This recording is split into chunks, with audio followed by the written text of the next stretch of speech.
नमस्कार आपण समस्त को तंत्र विद्या चैनल रे स्वागत।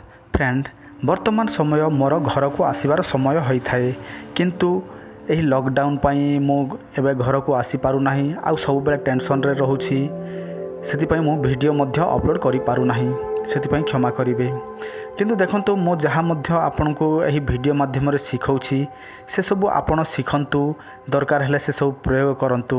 मु किछि दिन देखुछि आपण माने बहुत समय हला वीडियो मान को स्किप करूछंती भल भाव वीडियो देखु नाहंती किंतु जो माने खराब जिनिस आपण को सिखांती खराब जिनिस सब देखांती तांको वीडियो देखुछंती किंतु मु आपण को जोटा कि जनमंगल निमंते किछि चेरी मूली सिखौछि किंतु आपण माने ठीक भाव वीडियो देखु नाहंती देखुथिले मध्य लाइक करू नाहंती आउ शेयर मध्य करू नाहंती।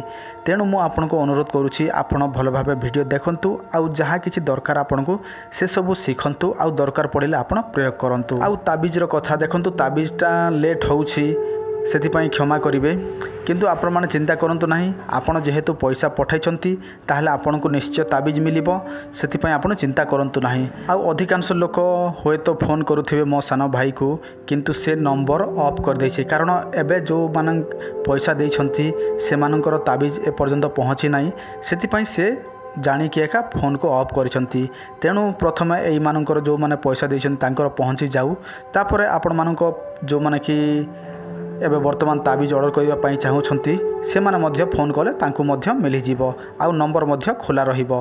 तो चलंतु एबे जानि नबा एही गछर औषधीय प्रयोग विधि। आपनक स्क्रीन रे गोटे लता गछ देखा जाउछि एईटा को देखिला मात्र के आपण माने समस्त चिन्हि पारुथिबे एईटा होछि कुष्मांड। एहाकू समस्ते पानी कखारु बोली मध्य कहिथांती किंतु एहाकू समस्ते बड़ी तापर तरकारी ए सब रे व्यवहार करती किंतु कौनसी चेरी मूली औषधीय प्रयोग विधि भावे एहाकू केही मध्य प्रयोग करी जानि नाहंती किंतु मु आपनको एहार औषधीय प्रयोग विधि सिखेबाकू जाउछि। देखंतु अधिकांश लोक अछंती जे मानकू कि स्किन इन्फेक्शन होई थाए माने चर्म रोग होई थाए तांको चर्म रे नहला प्रकार केतेबेले घा होए केतेबेले फोड़ा होए केतेबेले फुस्का होए तो केतेबेले कला धଳାର चिन्ह देखा जाए। एही भावे यहाकू समस्ते स्किन इन्फेक्शन एका कही थांती एथिपाई से माने अनेक टंका मध्य खर्च करि थांती किंतु आपण जे प्रयोग करिवे ताहा बिना मूल्य रे हबो। सर्वप्रथमे आपण कोन करिवे एही गछर पत्र एवं यार मूल को नेबे एवं सेहीटा को आपण मृदु नियारे पोड़ी पाउंस करदेवे माने कम आंच जलुथिबा नियारे पोड़ी पाउंस करदेवे।